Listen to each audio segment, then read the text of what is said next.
Welcome to Daisha Breedlove Presents. Now, for those of you that are new to the show, every week I like to touch base on inspirational topics with inspirational guests who can help make your life a better one. So my guest today is a design anthropologist by the name of Dr. Elizabeth Dori Tunstall. So let's meet her today and hear all about her journey in the industry. Dr. Tunstall, good to see you. Good to see you. Yes, thank you for coming. Thank you for having me. Yes, I heard so many inspirational things about you, so I was excited to sit down with you and also inform our viewers on everything that you're doing and the difference that you're making in the world today. Oh, thank you. Yes, it's a pleasure. Okay, so like I said, thank you for joining us. Now, you are a design anthropologist who has made history. Now, before we get into that, could you first tell us where you are originally from, as well as explain what a design anthropologist is for those who are not familiar, as well as what that job consists of? Okay. So I was born in Columbia, South Carolina. Nice. Southern. But I grew up in Indianapolis, Indiana. No way. Yeah. That's where I'm from. No way. Oh my God. That was which is so funny. I didn't see that on your bio. Yeah. So I grew up in Indianapolis, Indiana. So although technically not a Hoosier, because I was born in South Carolina. So 317. Yeah. That's so funny. Wow. I always get excited when I meet people from Indianapolis because it's kind of rare that we're here all the way in California. Although you're the second person besides family who lives here who grew up in Indianapolis, Indiana. Wow. So we'll catch up later. Yeah, definitely. So when did you make that transition to South Carolina? After 2 weeks. So literally I was just born in South Carolina and then you went my to family moved to Indianapolis, Indiana. Wow. So Indianapolis is what you more so know. Exactly. Yeah. Like 42nd Street. Wow, like the Post Road area? Yeah. That's so funny. Oh my gosh, that's amazing. Okay, so so explain to us, as I said, what a design anthropologist is and what does that job consist of? So my background's in anthropology. I have a PhD from Stanford University in anthropology. So that just means I understand people. I understand the things that are important to them, which is what we call culture. And then as a design anthropologist, I look at, well, what it is that we design, the clothes that we wear, the way we mark our bodies, the watches and cars. What does it say about who we think we are, and the culture, the things that are important to us that we want to pass on to future generations. So it's basically anything that human beings make, I'm interested in. Nice. And I want to know why we do it, and I want to know how we can do it better. Yeah. And I want to know, like, what is the meaning behind it, like the deep meaning around the things that we make. And why we make them. That's amazing. That's pretty rare. Yeah. So what would you say motivated you or inspired you to even get in that industry? Because there's so many different cultures out there. So what was it about humans that captured Dr. Dori's attention? Well, originally I thought I was going to be a psychiatrist or psychologist, or I always wanted to understand how people think and why they think the way they do. But when I went to school, I went to Bryn Mawr College out in Philadelphia, all women's college. So nice, big up on that. And when I took my first anthropology class, I fell in love because I realized that I could understand why people do the things they do from their perspective. Like if you're going to be a neurosurgeon, that was my goal, to be a neurosurgeon. It's like, okay, it goes on and off and you're understanding just synapses, but actually to understand people from their own perspective, I realized is a much better way to be in the world. And so I changed my major from biochemistry, went into anthropology full time. And haven't regretted because it's brought me all over the world. I've run out of pages in my passport. I've traveled so much to see different cultures. Yeah. And my family was worried when I made that switch because they were expecting lots of money.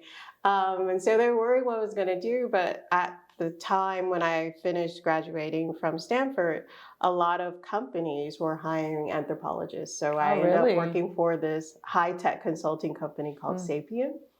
They were looking for people to understand this newfangled thing called the internet and what it is and what it's going to be. I'm dating myself, so this is probably 20 years ago. Wow.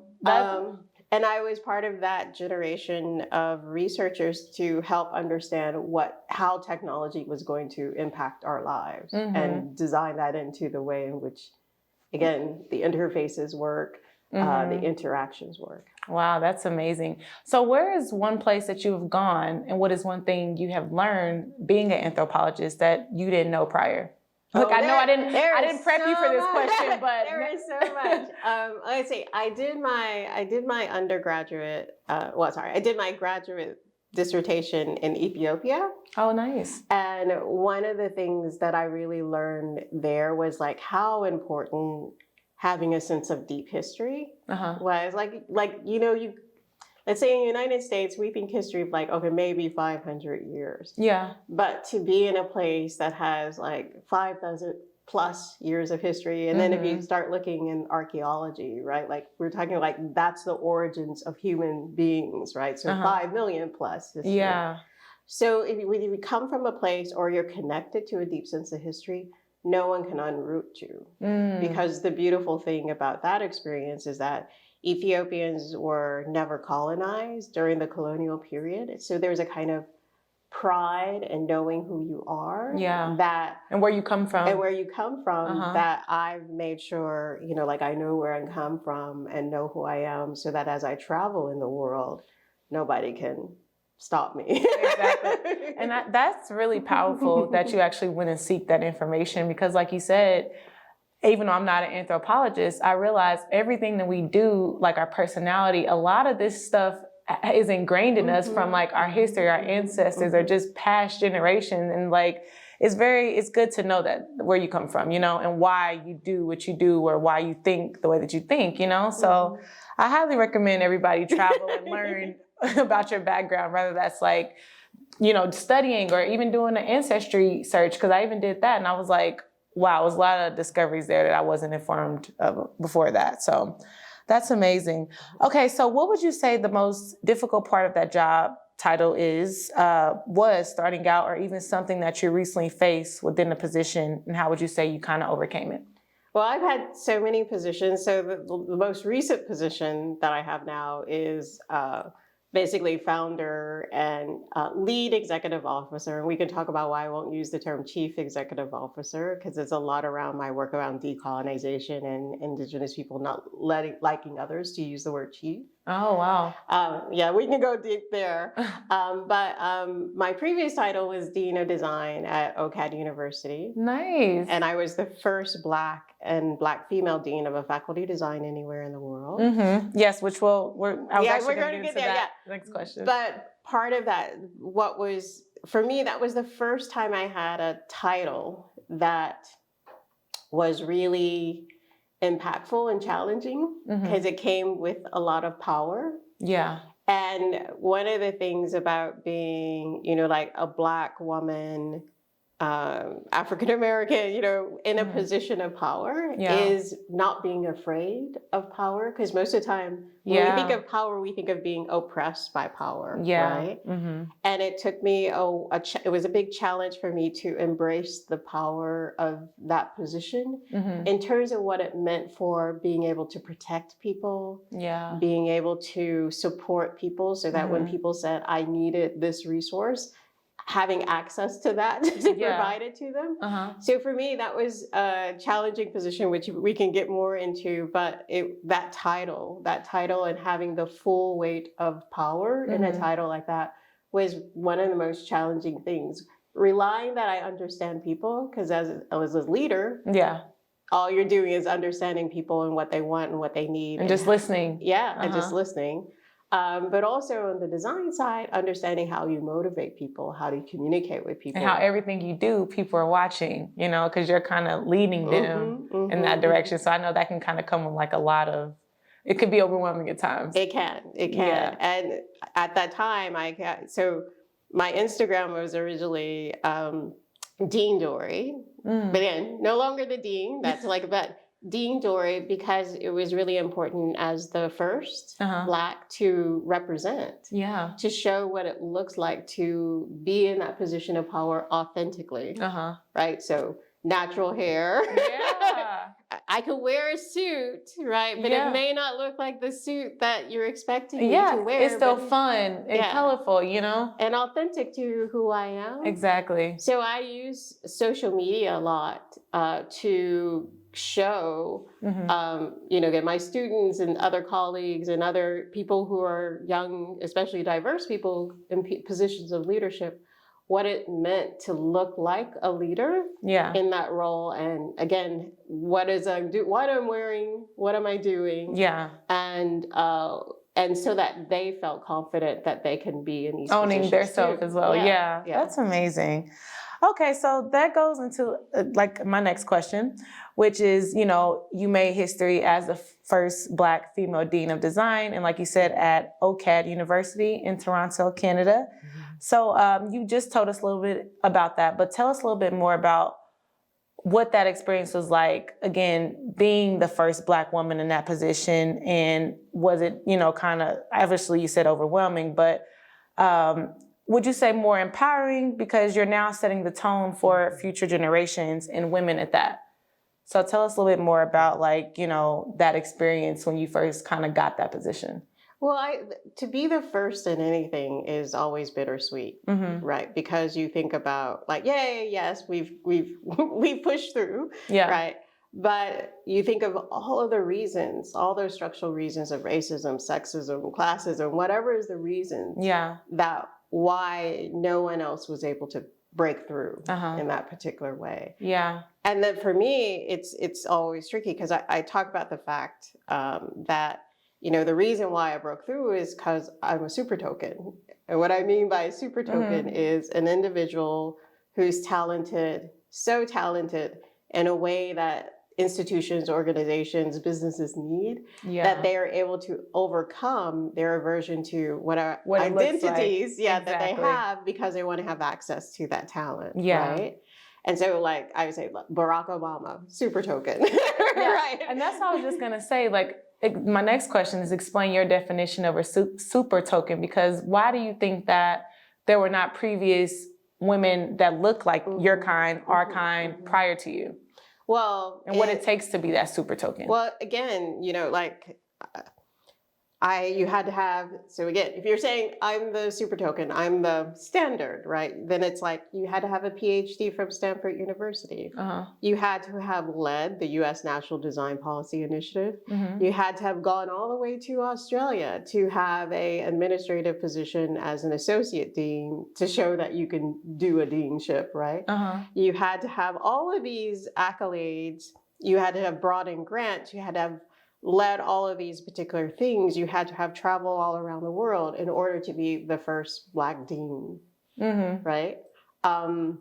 Which most people, again, can aspire to, but there are so many structural barriers to achieving that, right? Yeah. So that's why it's very, very rare to be able to do that. So in that sense, it's hard because in many ways you worry about setting an impossible standard. Yeah. Which is why it's important when you're in those positions is dismantle stuff. So when I was there at OCAD as a dean, I dismantled their hiring practices so that you didn't have to have a PhD in order to be able to get a job.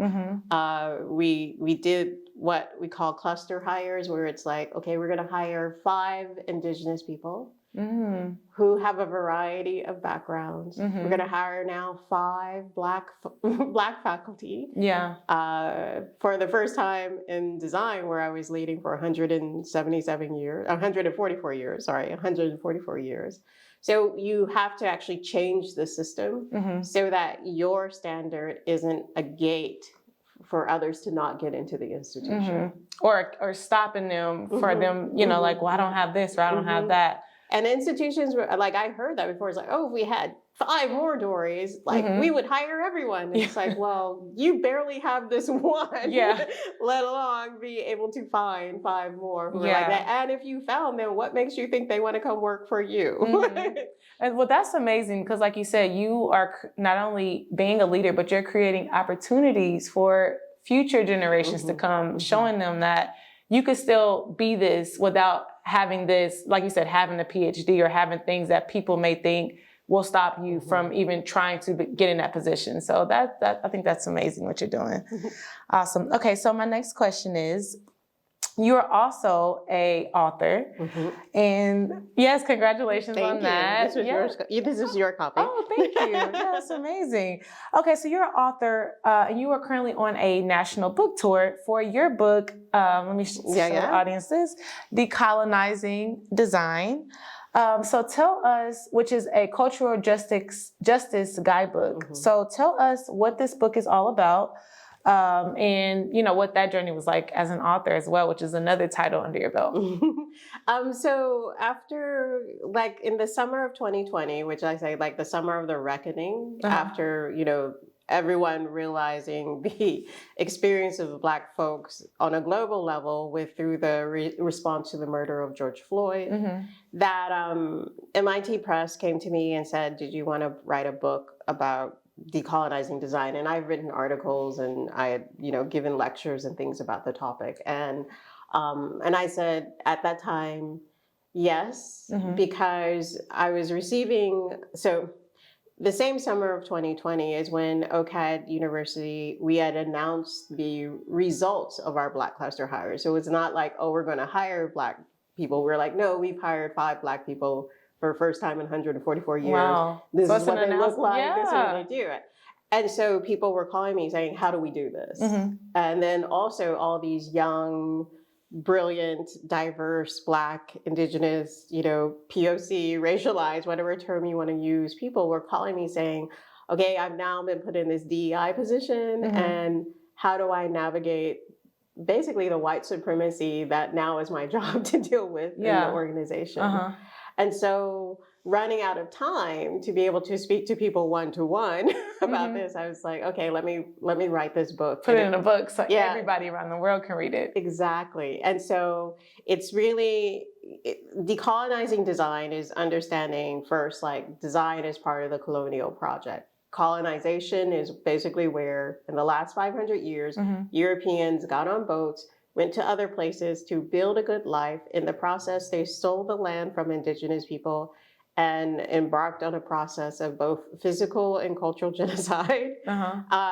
When they needed more labor in a lot of places, they imported Africans to work as enslaved people on the land that they stole in order to build their good lives. Decolonization is the process of understanding that history. But giving back that sovereignty to indigenous people and giving back liberation to Black folks who, again, were the labor and continue to be, in many ways, the exploited labor in this process of building your good life on someone else's land and on someone else's body, basically. Yeah. Wow. That's amazing. So that kind of breaks down all of that. Yeah. So it's like all the questions that people have been asking you. So it's like, the 5 things I talk about is like putting indigenous first. And that's really a lesson, especially for us Black folks, because sometimes we get caught in the middle of it. So it's like, oh, well, we won't give you reparations. Oh, we might give you as Black folks a little bit of reparations. Right. But we're going to take it from indigenous people. So like we talk about, 40 acres in a mule. And I always say, where do we think those 40 acres coming from? Yeah. And again, a lot of us I feel like some African American people, we could just take what we're given, but versus like actually going and digging up the research and finding out on our own, like, wow, this is actually not true. And they've been teaching me the wrong thing this entire time, So it's like, sometimes you can take people's opinion or what they say into consideration, but it's always good to go dig and do your own research, because once you do that, you find out a lot of things that you were taught were not true, and you find out a lot of history. So that's something I'm definitely excited about reading and just seeing, your perspective on what you actually found during your own research, So that's and it's not just like, like I'm a scholar, right? So there's a lot of theoretical stuff, but there's also a lot of lived experience, because one of the other things I realized is, like, again, not many people have been in the same position of follower that I had, at OCAD. So they don't know all the steps that it takes to dismantle these processes within institutions. So really, like on chapter 4, I talk about, making amends is more than DEI. Like that's really like, okay, this is the cheat code. On how you begin to dismantle these systems, not by yourself, but by working with really great allies and people and community, actually, in solidarity to change things. And it could change really quickly. Like the work we did was like 5 years, which in the light of like 500 years, like a lot of things moved really, really quickly. That's amazing. So like I said, I will attach her book and all her information at the bottom of the screen so you guys could check that out. Okay, so my next question. So where can we find the book? Where can we find the book before we move on? And what is the cost of it? Okay, so the book is available almost everywhere. So from Amazon to, MIT Press to Penguin, Random House. I always suggest for people to go to their local independent bookstore and get it. So literally just put in Decolonizing Design. There's no other title like that yet. Ask your independent bookseller to provide it for you. And that's because, again, it's about giving back and keeping... Again, decolonization is putting the power back into the people. So yes, it's available on Amazon. If you have to get it there, I totally understand, no judgment. But if you can support your local, especially Black, Indigenous, other, women-owned businesses, then it's aligning with the ethos of the book, which is that we need to support each other as communities. Nice. That's amazing. Like I said, I'm super excited to read it. And it's $24. Okay, awesome. And did you know that you always wanted to be an author as well? Yes, I always wrote. Even as a child, I was always writing stories and essays. And that's why I went into academia, like that, because I was expecting that I was going to, you write papers, you write essays, you write presentations. So I've always loved writing. And so for me, this was an opportunity to really get back to one of my great loves, which is words and writing and communicating with people through written word. Wow, that's amazing. Okay.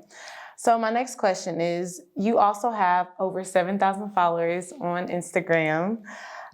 So where you promote your designs also, which is another thing that you do. So tell us, what's the name of your designs that you... Okay, so I promote other people's designs. Oh, really? Okay. But what it is that, so I've built really good relationships as I feel embarrassed to say as an influencer, but it's true. Like I post something and then people buy it. So like the boots I'm wearing are Dr. Liza. Those are amazing. Yeah, I was gonna say, I love the style that you're wearing today. The print and everything. The print is Benny Boo design. The jacket is custom made by Haute Couture, which if you follow me, all of my gala wear, dress up wear is by Haute Couture. And so there are certain brands that I have worked with and promoted. They're all Black or Indigenous or LGBTQS owned and run and operated. They all come from a strong ethos of sustainability and giving back to community. And so I've always, again, I'm like a curator of design.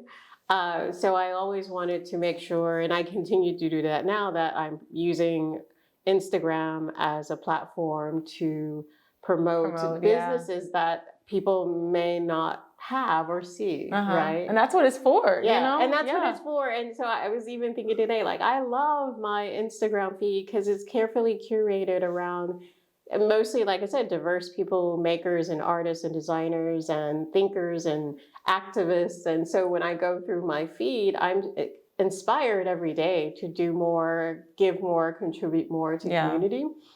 So in that sense is that what I do is I curate the designs of others to amplify in many ways the creativity that exists, especially among, Black, Indigenous, and POC community. That's amazing, especially being a design anthropologist. Mhm. That, of course, that would be something that you would be into. That's amazing. And it's all authentic, right? So Yeah. again, like no one pays me. Right. Like I don't necessarily Right. get free swag. You're actually really interested in this Yeah. stuff.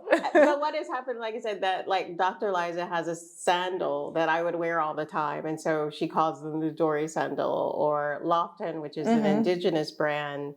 I would wear their necklaces all the time. And so there's a Dori necklace that they've made for me. Wow. Or my glasses are Botan, which is like a Ghanaian Canadian brand, and they like whenever I post wearing their glasses on Instagram, they repost them. And so in that sense, it's like I'm an influencer, but I don't get paid. Yeah. I do it for the community and the love. Right. That's amazing. Okay. And like I said, I'll attach all her information so you guys could follow and keep up. Okay, but my next question, what is an interesting fact that people would not know about Dr. Dori unless you told them?